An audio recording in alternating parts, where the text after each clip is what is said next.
الحمد لله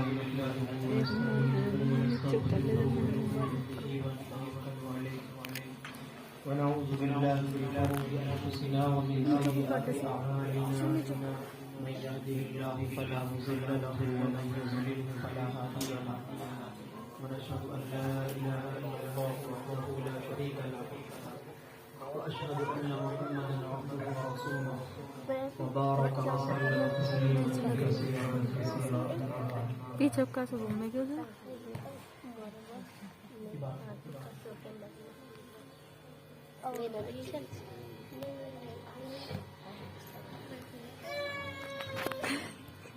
بسم الله الرحمن الرحيم الحمد لله رب العالمين والصلاة والسلام على سيد الأنبياء والمرسلين وعلى آله وصحبه أجمعين أما بعد فإن أصدق الحديث كتاب الله وأحسن الهدي هدي محمد صلى الله عليه وسلم وخير الأمور محدثاتها وشر الأمور محدثاتها وكل محدثة بدعة وكل بدعة ضلالة وكل ضلالة في النار اللهم انفعنا من كان بعلومهم وزينا بنا رب العالمين العمر الحرام بسم الله من قال قال رسول الله صلى الله عليه وسلم إنما الأعمال بالنيات وإنما لكل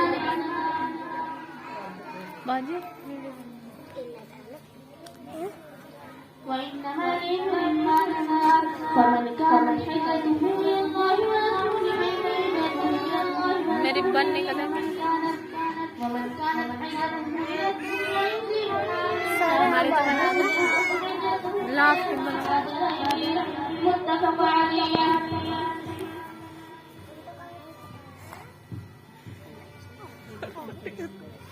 بڑی مسرت کی بات ہے بڑی شادمانی کی بات ہے احادیث مبارکہ کی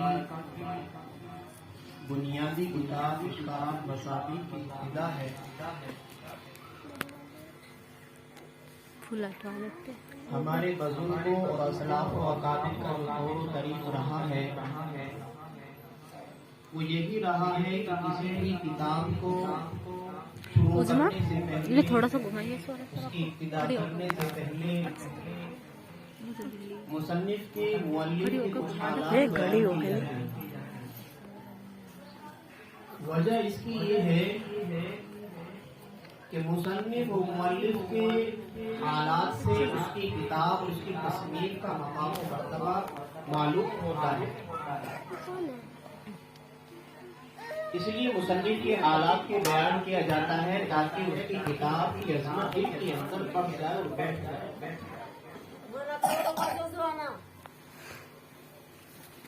مشکات المصابیح یہ دراصل مصابیح السنہ کی نقل ہے۔ امام بغوی رحمۃ اللہ علیہ کی جو مصابیح السنہ ہے یہ اس کی نقل ہے۔ امام بغوی رحمۃ اللہ علیہ نے مصابیح السنہ کے اندر دو فصلیں قائم کی اور پہلی فصل کے اندر متفق علیہ احادیث لائے، دوسری فصل کے اندر دوسرے موضوع کی حدیث لائے۔ مشکات المصابیح یہ اس کی نقل ہے کیونکہ خطیب تبریزی رحمۃ اللہ علیہ نے مشکات المصابیح کے اندر 1511 احادیث کا اضافہ کیا اور ایک فصل کا اضافہ کیا۔ دو فصلیں اسی نہج پر ہے، تیسری فصل کا اضافہ کیا۔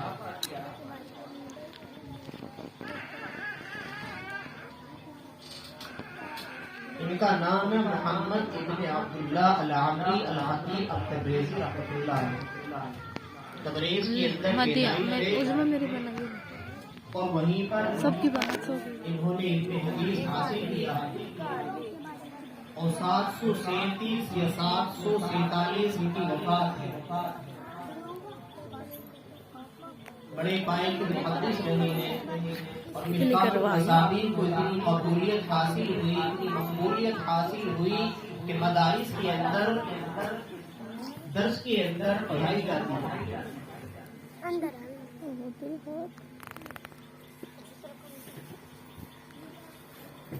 دوسری بات یہ ہے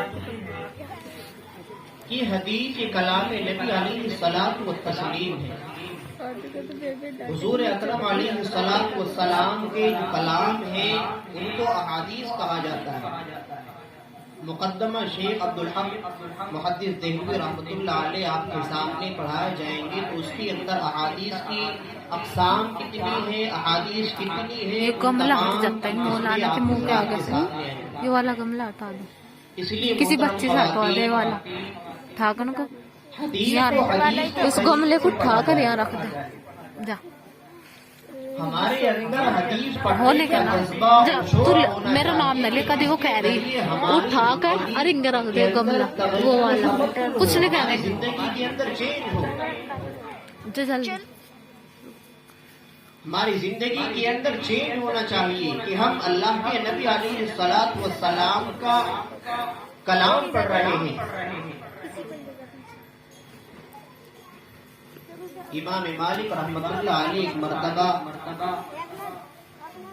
مدینے کے اندر تشریف فرما ہے اور نہانے کا مکمل انتظام نہیں ہوتا تھا تو بارش ہوا کرتی تھی تو پہاڑی کی جو نیچے نشیبی زمین ہوتی ہے اس کے اندر پانی جمع ہو جاتا ہے، اس کے اندر لوگ نہایا کرتے تھے. امام مالک رحمۃ اللہ علیہ نکلے، ان کے ساتھ ہی نکلے. سامنے سے جو مدینے کا گورنر تھا وہ سامنے آیا اور اس نے یہ خوشی کا اظہار کیا کہ امام صاحب سامنے سے آ رہے ہیں، آج تو اللہ کے نبی علیہ الصلوۃ والتسلیم کی حدیث سننے کا موقع ملے گا. لہذا اس نیت سے امام مالک رحمۃ اللہ علیہ کے سامنے آیا اور امام صاحب رحمۃ اللہ علیہ سے یہ فرمایا کہ امام صاحب مجھے ایک حدیث سنا دیجیے. امام مالک رحمۃ اللہ علیہ بڑے غصے ہوئے اور یہ ارشاد فرمایا تمہیں یا تمہارے دل کے اندر نبی کا مقام نہیں ہے، تمہارے دل کے اندر نبی کی عظمت نہیں ہے، احادیث کی عظمت تمہارے دلوں کے اندر نہیں ہے، حدیث کا جو مقام ہے جو مرتبہ ہے وہ تمہارے دلوں کے اندر نہیں ہے. یہ اللہ کے نبی علیہ الصلوۃ والسلام کا کلام ہے، اس کا مقام و مرتبہ تو یہ ہے، اس کی عزت و احترام تو یہ ہے کہ میرے درس کے اندر شامل ہو کر جانو تلفظ اختیار کر کے اللہ کے نبی علیہ الصلوۃ والسلام کا کلام. یہ مولانا لہذا مدینہ کا گورنر نے اور قاضی کی عدالت میں اپنا مقدمہ پیش کیا. مطلب ایسے مدینہ کے اپنی گورنر طرف کو 40 کوڑے لگائے جائے. مدینے کے گورنر کو 40 کوڑے لگائے گئے کیونکہ آبادی کم تھی، میرا چہرہ جاگے تم دیکھو. سب میں پھیل گئی کہ مدینے کے گورنر کو آج 40 کوڑے لگے. دوسرے دن امام مالک رحمۃ اللہ علیہ دس دے رہے ہیں تو مدینے کا گورنر آیا اور امام مالک رحمۃ اللہ علیہ کے پاس بیٹھ کر جانب تلفظ اختیار کر کے پھر ارشاد فرمایا امام صاحب مجھے ایک حدیث. امام مالک رحمۃ اللہ علیہ نے اس مدینے کے گورنر کو 40 حدیث سنائی. تو اس مدینے کے گورنر کو بڑا تعجب ہوا اور ارشاد فرمایا امام صاحب میں نے کل بھی آپ سے ایک حدیث کے لیے کہا تھا تو کل آپ نے غصہ ہوئے اور آپ کو اتنا غصہ آیا اور ایک حدیث آپ نے نہیں سنائی. آج بھی میں نے آپ سے ایک حدیث کے لیے کہا ہے، آج آپ نے 40 حدیث سنائی. اب چونکہ امام مالک رحمۃ اللہ علیہ کو معلوم ہو چکا تھا کہ مدینے کے گورنر کو 40 کوڑے لگے ہیں اور 40 کوڑے لگوا کر کے میرے پاس آئے. امام مالک رحمۃ اللہ علیہ نے ارشاد فرمایا کہ جب مجھے معلوم ہوا کہ تو نے حضور اکرم علیہ الصلوۃ والتسلیم کی حدیث کے لیے، آپ کے کلام کے لیے 40 کوڑے کھائے ہیں تو میرے دل کے اندر یہ بات آئی کہ تجھے ہر کوڑے کے بدلے میں اللہ کے نبی نے حدیث.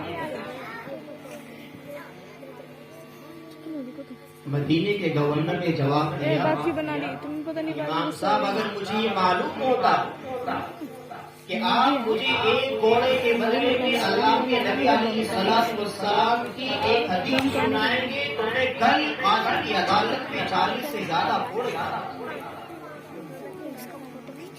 کیوں؟ اس لیے کہ ان لوگوں کے دلوں کے اندر حدیث کی عظمت تھی، حدیث کا مقام تھا، احترام تھا، اکرام تھا، تعظیم کرتے تھے، مقام و مرتبہ تھا۔ ایک ایک حدیث سننے کے لیے، پڑھنے کے لیے لوگ بڑے بڑے لمبے لمبے سفر کرتے تھے، کئی دن کا سفر کرتے تھے۔ کیوں؟ اس لیے کہ ان لوگوں کے دلوں کے اندر مقام تھا، مرتبہ تھا، حدیث کی عظمت تھی۔ اسی لیے سب سے پہلی بات یہ ہے کہ حدیث کو حدیث کے طریقے سے پڑھیں، حدیث کو حدیث کے طریقے سے پڑھیں گے، سنیں گے، انشاءاللہ اس کا جو اثر ہوگا وہ ہماری زندگی کے اندر ضرور ہوگا۔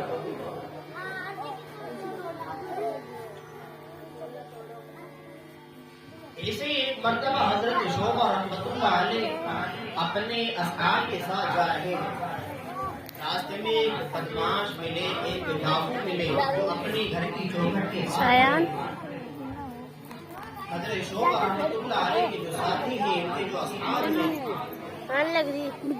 وہ آگے چل رہے تھے، ان بدماشوں کو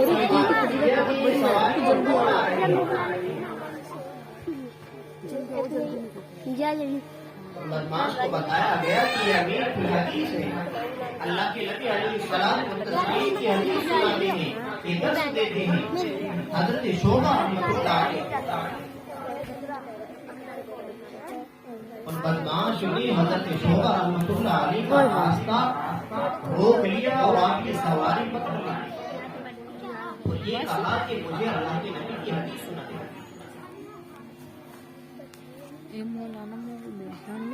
حضرت شعبہ رحمۃ اللہ علیہ ارشاد فرماتے ہیں کہ حدیث ایسی چیز نہیں ہے کہ راستے میں آپ کسی بھی طرح سے سن لو، بلکہ اس کی ایک عظمت ہے، ایک مقام ہے، ایک تعظیم ہے، ایک اکرام ہے، ایک تکریم ہے۔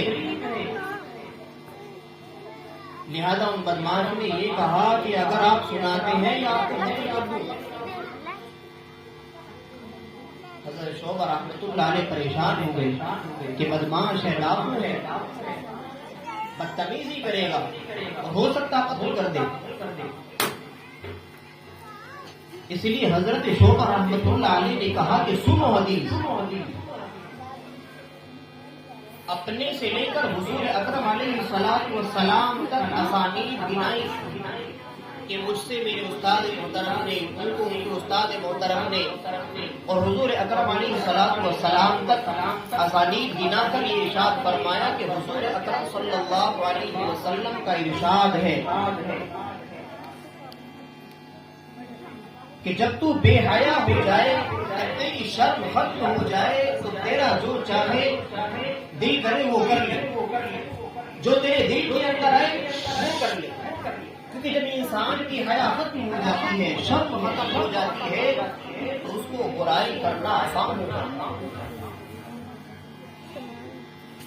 پھر وہ برائی نہیں کرنے لگتا ہے، اسے یہ دکھائی نہیں دیتا کہ میں کس سے بات کر رہا ہوں، میں کیسی بات کر رہا ہوں۔ اس طرح کی تمام باتیں جب انسان کی حیا ختم ہو جاتی ہے تو اس سے سر کرو۔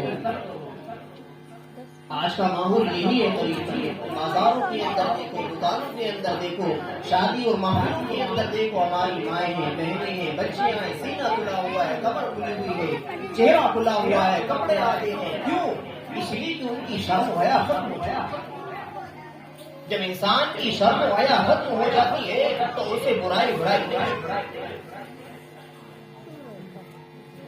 اس کے برائیوں کے دروازے ہموار ہو جاتے ہیں۔ حضرت شعبہ رحمۃ اللہ علیہ نے نہ جانے کس درد سے وہ حدیث بیان کی، لہذا مقبولیت کا وقت تھا، ایک دم سواری کو بدماش نے چھوڑ دیا اور یہ کہا کہ امام صاحب مجھے معاف کرنا، مجھ سے غلطی ہو گئی اور اللہ سے میں اس کی معافی مانگوں۔ مقبولیت کا وقت تھا. حضرت شعبہ رحمۃ اللہ علیہ نے نہ جانے کس درد سے، کس طلب سے، کس غم سے حدیث بیان کی تھی. اس لیے کہا کرتے ہیں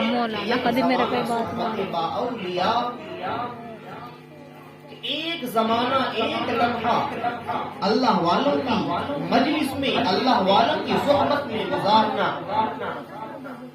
بہتر از 100 سالہ طاعت بیریا، یہ 100 سال کی اخلاص والی زندگی سے بہتر ہے. یہ حدیث سنائی تھی کہ زندگی کے اندر اتنا بڑا انقلاب آیا اور اتنا بڑا انقلاب آیا کہ جا کر کے امام مالک رحمۃ اللہ علیہ کے درس میں شریک ہوئے، امام مالک کے شاگرد بنے اور امام بخاری جیسوں کے استاد بنے. کہ وہی بدماش تھے جن کا نام حضرت عبداللہ ابن مسلمہ القانبی موطا امام مالک کے اندر راویوں کے اندر ہے. میرے پاس نہیں ہے، میں گھر میں رکھوں گی. ایک حدیث سے پوری زندگی بدل گئی. بدماش سے محدث بن گئے اور اتنے بڑے محدث بنے کہ امام بخاری جیسے کہ استاد بنے. اس لیے سب سے پہلی بات یہ ہے کہ حدیث کو اس نیت سے سنیں، حدیث کو اس نیت سے پڑھے کہ ہماری زندگی کے اندر چینج ہو، ہماری زندگی کے اندر تغیر و تبدل ہو، رضائے الہی ہو. اس لیے کہ احادیث میں، قرآن ہے کہ ہماری رہنمائی اور رہبری کے لیے اللہ تعالیٰ اتارا ہے. انسانوں کی رہبر و رہنمائی کے لیے قرآن اتارا اور اس کی تفسیر حضور اکرم علیہ الصلوۃ والتسلیم کی احادیث. سیباری پچھانے میں لگ رہی سب سے پہلی حدیث ناک سے لگ رہی ہے، آنکھ سے نہیں لگ رہی. انما الاعمال بالنیات. اکثر تو محدثین اپنی کا پیس لگ رہی کیسے یہی رہا ہے.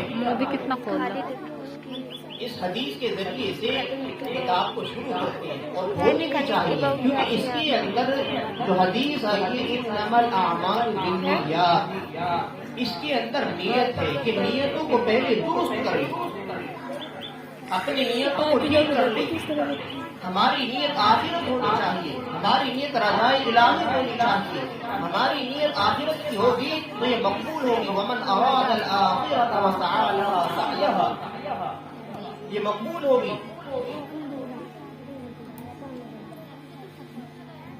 فرماتے ہیں انما الاعمال بالنیات، اعمال کا دار و مدار نیت پر ہے. ایک ہوتا عمل، ایک ہوتا فعل. اردو میں ترجمہ کام کا ہی ہوتا ہے، لیکن فرق یہ ہے کہ عمل اختیاری ہوتا ہے اور فعل اختیاری ہے.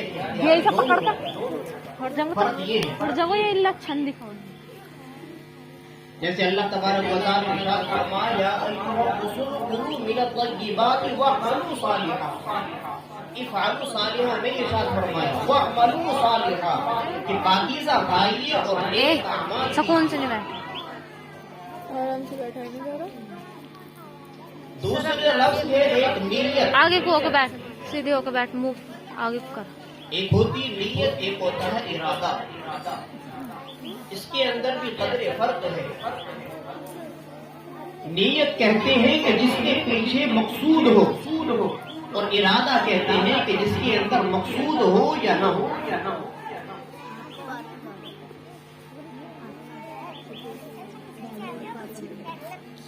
اسی لیے نیت کے پیچھے مقصود ہوتا ہے، نیت کے پیچھے غرض ہوتی ہے.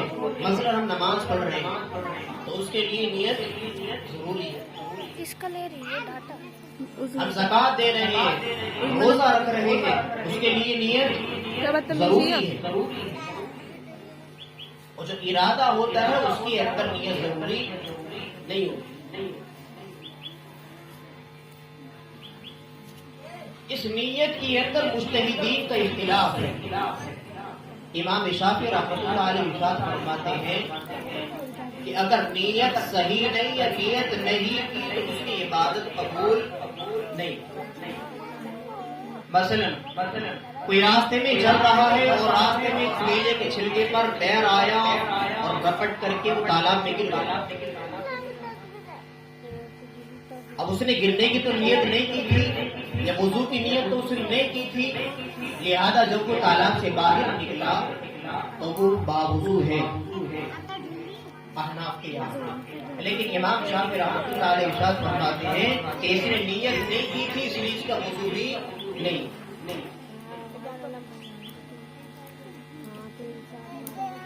اور وہ دلیل پیش کرتے ہیں کہ جس طرح سے نماز بغیر نیت کے درست نہیں، زکوٰۃ بغیر نیت کے درست نہیں، روزہ بغیر نیت کے درست نہیں، اسی طرح وضو بھی بغیر نیت کے درست نہیں. لیکن احناف کے یہاں فتویٰ دوسرا ہے. انما الاعمال بالنیات جب دار مجبور آتا ہے تو اس کا ظرف مستقر ہے، یعنی اس کا متعلق احناف کے یہاں اس کا متعلق ہے، یعنی اعمال کا جو دار و مدار ہے، اعمال پر جو ثواب مرتب ہوگا، جو ثواب اس پر ملے گا، یہ موقوف ہے اس پر نیت. اب اگر اس نے چل بھی رہی ہے تالاب میں گر کر کے وہ باوضو ہو گیا تو البتہ اس 21 منٹ ہوگی. اب اس سے وہ نماز پڑھنا چاہے نماز پڑھ لے سکا، اور روزہ رکھنا چاہے روزہ رکھ لے، اسی طرح قرآن شریف پڑھنا چاہے قرآن پڑھ لے، نوافل پڑھنا چاہے نوافل پڑھ لے، اس کا وضو ہو چکا. البتہ اس کی نیت نہ کرنے کی بنا پر اس کو جو ثواب ملنا چاہیے تھا وہ ثواب نہیں ملا.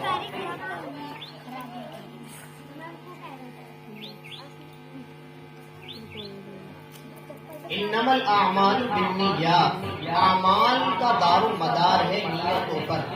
مطلب یہ ہے کہ اعمال جو ہم کرتے ہیں، اعمال جو کرتے ہیں ان کا ثواب جو ہوتا ہے وہ موقوف ہوتا ہے نیت. اچھی نیت ہوگی تو ان پر ثواب ملے گا، اور نیت درست نہیں ہوگی تو اس پر ثواب نہیں ملے گا. اس لیے جنت و دوزخ جو موقوف ہے وہ اعمال پر ہے، افعال پر نہیں.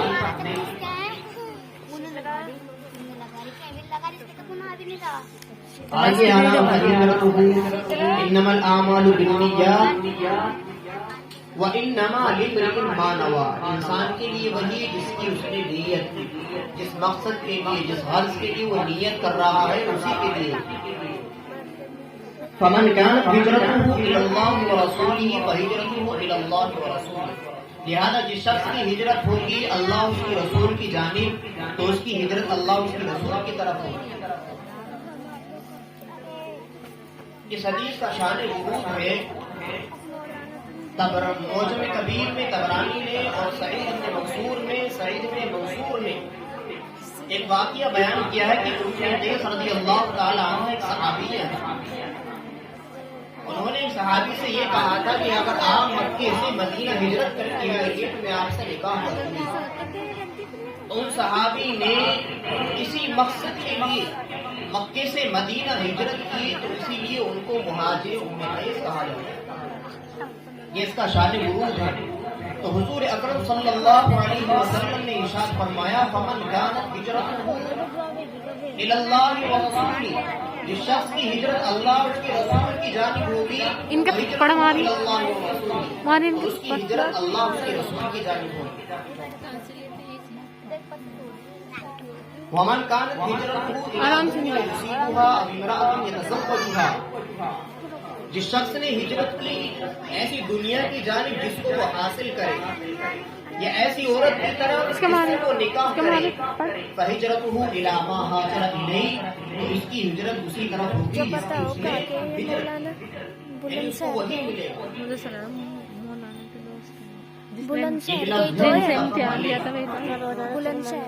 اس کو بتا کر کے انشاءاللہ بات ختم ہو جائے گی. متفق علیہ کہتے ہیں ان احادیث کو متفق علیہ شیخان، اس پر امام بخاری اور امام مسلم نے اتفاق کیا ہوا، اور یہ اتفاق ایک حدیث میں ایک ہی راوی نقل کرنے والا ہے. مثلا ایک حدیث آئی بخاری میں اور ایک حدیث آئی مسلم کے اندر.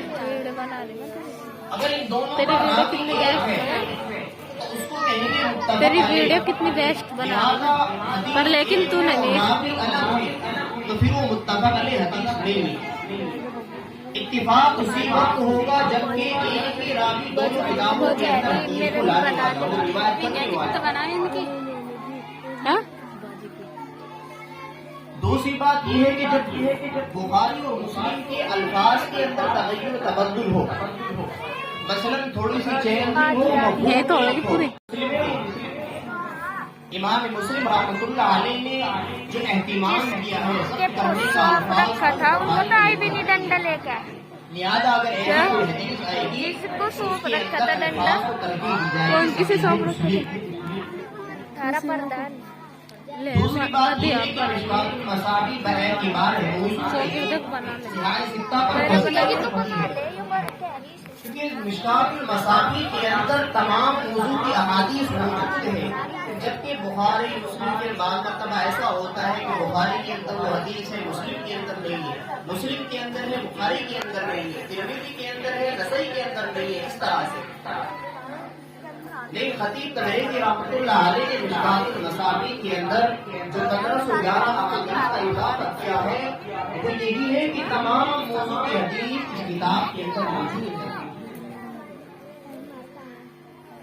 خلاصہ یہ ہے کہ حدیث ہے اور حدیث کو حدیث کے طریقے سے پڑھنا چاہیے تاکہ ہماری زندگی کے اندر انقلاب آئے، ہماری زندگی کے اندر چینج آئے، ہماری زندگی کے اندر تغیر و تبدل آئے، اور ہم حضور اکرم علیہ الصلوۃ والتسلیم کے لائے ہوئے طریقے اور سلیقے پر اپنی زندگی کو گزار سکے، کہ اس کے لیے اس کے یعنی مشکات المصابیح اور جو احادیث کی کتاب ہے اور قرآن کریم ہے، یہ ہمارے لیے ہدایت ہے، ہماری رہنمائی کرتے ہیں کہ ہم سیدھے راستے پر چلتے رہیں، اور حضور اکرم علیہ الصلوۃ والتسلیم کے لائے ہوئے طریقے اور سلیقے اور آپ کی جو طرز زندگی ہے اس زندگی پر عمل کرنے والے ہوں۔